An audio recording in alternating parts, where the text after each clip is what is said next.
Hi, in this video we will talk about how to plot a pie chart in ggplot. So ggplot doesn't have a direct geometry for plotting a pie chart, but yes, we can achieve that. Before we start, we need to get the ggplot library or the package. And for managing our data, I'm also going to use two other packages, reshape2 and dplyr. And our data would come from the COVID data set from this website, and this is the total cases, which is a CSV file or a comma separated values file. So if I run everything, I get the data, and each country is a column, and we have different dates. So each row is a snapshot of the COVID cases for the whole of the world or for all the countries which are in this data set.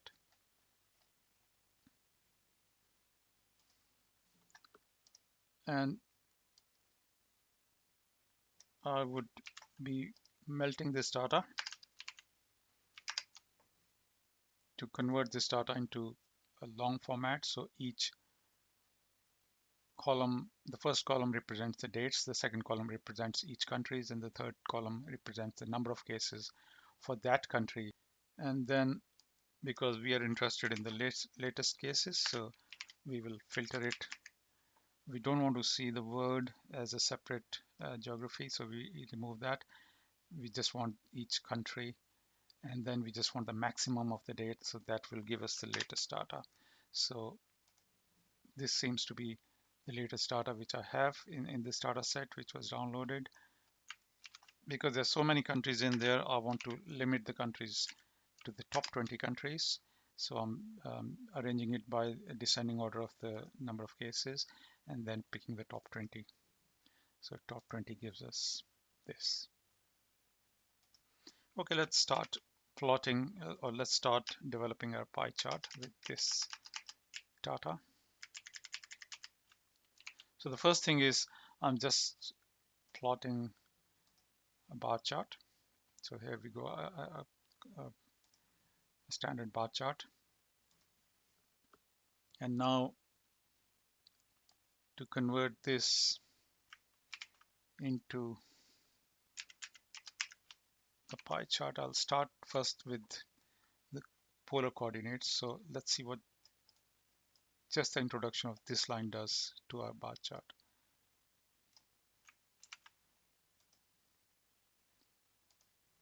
So this is what it does when we do a coordinate polar. So it has converted this into kind of a circular chart, and each chord represents the number of cases for those countries.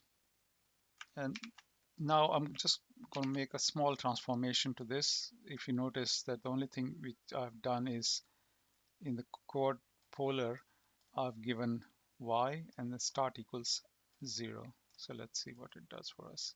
It has made it circular. So starting at 0, it just goes all the way. And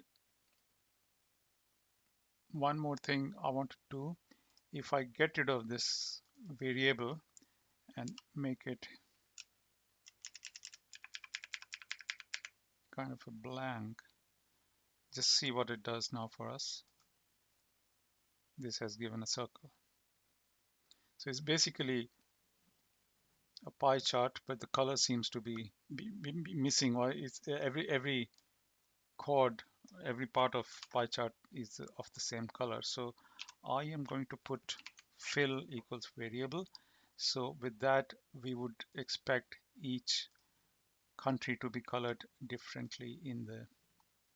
So this looks more or less a pie chart to us now. We can make it a bit more. So let's start transforming this into um, a proper pie chart by getting rid of, first of all, we'll get rid of the lines. So if I run this command, you would see that the lines are gone, but we still have the labels and the ticks and everything. So I'll get rid of the text and the ticks. Obviously there's no text there for our x-axis or y-axis, so there's not going to make much difference. So we got rid of the lines, text, and ticks. The last thing remaining is the labels, so x label and the y label, and I can get rid of that by saying x equals null, y equals null. So this is kind of a proper pie chart,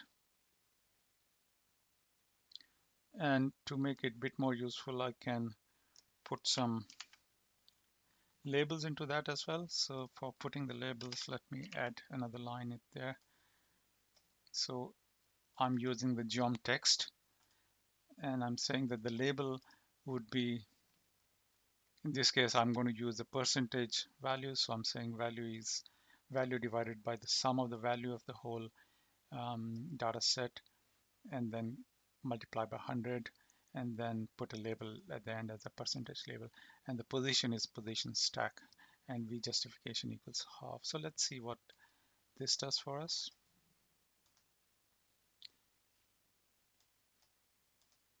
So we got a basic pie chart, and we have the labels as the percentage of cases for the whole of the world in this case. For example, this country has 28% of the total COVID cases. This country has 20% of the COVID cases for the whole world on that particular date.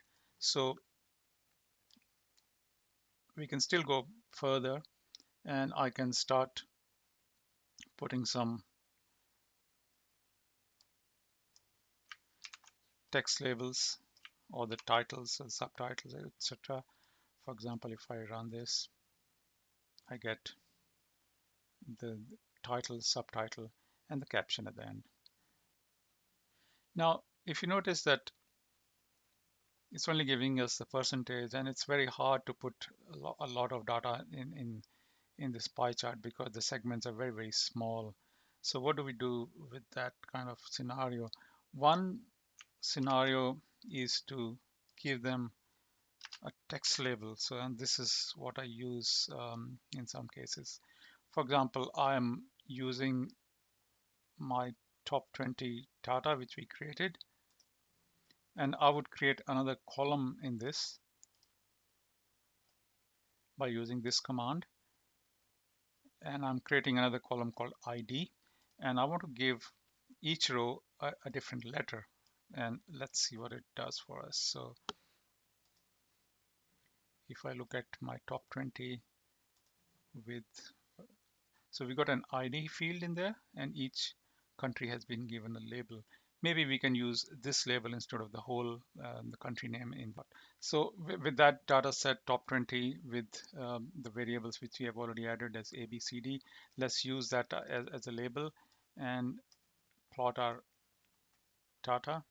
You can see that the data is now plotted with each segment has been labeled as A, B, C, D, and then the description of that label has been given at the top, so which is coming from this text. And then you can also control the positioning of this text by giving the x value in the geom text. So for example, if I make x equals 1, you would see what happens. The text has moved a bit inwards, and if I start putting it as 1.1, it's slowly moving out, and if I make it 1.4, which it was originally, it has gone bit further. And you can experiment with your chart. For example, if I give 1.6, it has actually gone outside of your pie chart. So you can experiment with different values individually and then see what suits you. And with that, we come to the end of this video. I hope you found this information useful, and thank you very much for watching it, and I'll see you in the next one.